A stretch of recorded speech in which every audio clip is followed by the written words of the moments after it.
की। आशीष, शुक्रिया इस इंफॉर्मेशन के लिए। इस बीच निफ्टी आपकी स्क्रीन पर एक बार फिर लेकर आएंगे। 18,011 का हाई इस समय निफ्टी ने आपको छूकर दिखाया है। अभी भी इंतजार 18,016 के उस लेवल का इधर वेज हो ही गया, आप मानकर चलें जिस तरह का मोमेंटम देखने को मिला है। कुछ स्टॉक्स जो आशीष ने मेंशन किए उसमें क्या मौका है ट्रेड लेने का नतीजों से पहले? यूपीएल खासतौर से 2-2.5% की तेजी पर नतीजे दमदार साबित हो सकते हैं, ये नंबर्स में एक्सपेक्टेड है। गावा साहब, क्या ट्रेड भी तेजी की तरफ आप लेंगे? यूपीएल का जो चार्ट है तो अच्छा, स्ट्रक्चरली पॉजिटिव है, लेना चाहिए। पैरामीटर्स ऑन है, 720 का स्टॉप लगा चले। मुझे 740 और 750 नजर आते हैं यूपीएल में, लेने की जगह भी अच्छी है यूपीएल। 750 तक के लेवल्स देखने को मिल सकते हैं कल तक। ये ट्रेड रेडार पर वैसे भी गर्म रहेगा। टेक महिंद्रा भी अगर आप ध्यान दें, इस पर राजेश सातपुते आपकी एनालिसिस क्या कह रही है? क्या एक अपॉर्चुनिटी है 1065 पर आज तेजी का ट्रेड कैरी करने की कल के लिए? हर्षद जी, देखिए यहाँ पे जो सपोर्ट है वो 1020 DMA जो हम जो कॉन्फ्लुएंस कहते हैं उसका, उस सपोर्ट का करीबन 1040 से 1050 ये एक रेंज है इसका।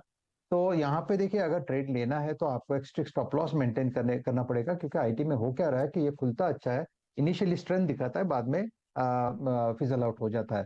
तो यहाँ पे आपको एक स्ट्रिक्ट स्टॉप लॉस लगाना पड़ेगा 1035 का, और आपको एक टारगेट सेट करना पड़ेगा करीबन 1120 का। 1120 निकले तो फिर नया टारगेट अनफोल्ड होगा, यानी आप कह सकते हैं कि लिटिल बिगर टारगेट अनफोल्ड होगा।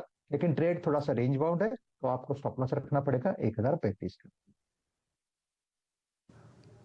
जी हाँ, इस बीच अगर आप देखें निफ्टी का इंट्राडे हाई एग्जैक्टली लेके आएगा, इट्स 18,016। देखिए इस क्लोजिंग के अगर आप देखें कुछ सिग्निफिकेंस है। डॉक्टर साहब प्लीज एक बार बेस का प्लेट लेके आइएगा और रेजिस्टेंस का प्लेट लेके आइएगा। हमने आज बेस 1 से अपनी जर्नी स्टार्ट करी। जैसे कि हर्षिता कह रही थी कि आज एसजीएक्स निफ्टी और ओपनिंग ट्रेजेक्टरी में डिफरेंस था, लेकिन उस डिफरेंस ने वाकई अगर आप देखें ट्रेड करने का मौका दिया, एंट्री करने का मौका दिया। और बतौर डे ट्रेडर, जैसे कि मैंने 12 बजे की कमेंट्री में कहा, लेट्स वेट फॉर 18,016 हो गया है। 18,016 का मतलब है कि बतौर डे ट्रेडर अब आपको बुक करना है। बट पोजिशनल पर्सपेक्टिव से क्या मतलब, याद रखिएगा it's hardly second day of this weekly contract. ये इस वीकली कॉन्ट्रैक्ट का 3 नवंबर का मात्र अभी दूसरा सेशन है। डॉक्टर साहब प्लीज इससे पहले कि हम बीटीएससी ट्रेड्स पे जाएं, जरा वो सुबह का ये जो 2 बजे का ऑप्शन शीट है वो दिखाइए। कॉल्स और पुट्स में क्या हो रहा है? देखिए मैं आपको क्या बताया था 2 बजे कि आपका जो पीसीआर एट 18,000 2 बजे फ्लोट कर रहा था 0.64 पे। मैं आपको फिर बोल रहा हूं, अमूमन 90 आउट ऑफ 100 टाइम्स कभी भी जब किसी स्ट्राइक का पुट कॉल रेशियो 0.65 की ट्रेजेक्टरी को पार करता है तो वो जोन पार हो जाए, इस बात की बहुत स्ट्रांग पॉसिबिलिटी है। नौसी क्या हो रहा है अब?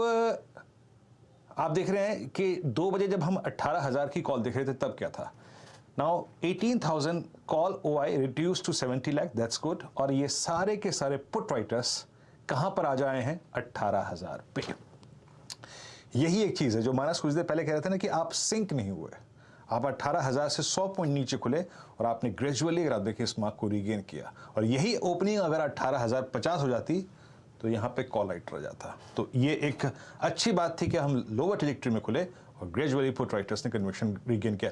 Look at quantum of put writing in 3 strikes, 17,800, 17,900, 18,000। लगभग आपका 50 लगभग 1 करोड़ 2 लाख, लगभग 33, तो करीब 1 करोड़ 40 लाख कॉल अगर पुट बिकी हैं, दैट्स गुड। और आप डे हाई की ट्रेजेक्टरी के आसपास क्लोज होने की तैयारी करते हुए। In terms of positional trade याद रखिएगा ये डेटा बहुत कन्विक्शन के साथ कह रहा है कि कैरी करिए। और याद रखिएगा बैंक निफ्टी एक इवेंट में फंसा हुआ है, बट स्टिल ये अपने जो कॉल राइटर्स का जोन है ना उसके आसपास ही क्लोज हो रहा है, इसमें कोई राय नहीं है। लुक एट लॉन्ग्स, करीब 133 लॉन्ग, ये और भी एक स्ट्रॉन्ग आंकड़ा है। और एक बार जरा डाउ फ्यूचर्स दिखाइएगा जनाब, क्या कर रहे हैं? डाउ फ्यूचर्स आज याद रखिएगा बैकफुट पे हैं, करीब 131 अंक नीचे ट्रेड कर रहे हैं। पर याद रखिएगा प्रीवियस सेशन में आपका डाउ जो है वो 200 डे एक्सपोनेंशियल मूविंग एवरेज की ट्रेजेक्टरी को रीगेन कर चुका है। तो हर्षता निफ्टी का अगर यही डेटा क्लोजिंग बेसिस पे होता है तो ये यकीन मानिए ये बहुत स्ट्रॉन्ग स्टैट्स हैं, स्पेशली जिस प्रकार के स्टॉक्स इस मूव में कंट्रीब्यूट कर रहे हैं, LNT, Maruti, Reliance, HDFC twins, ये देखने में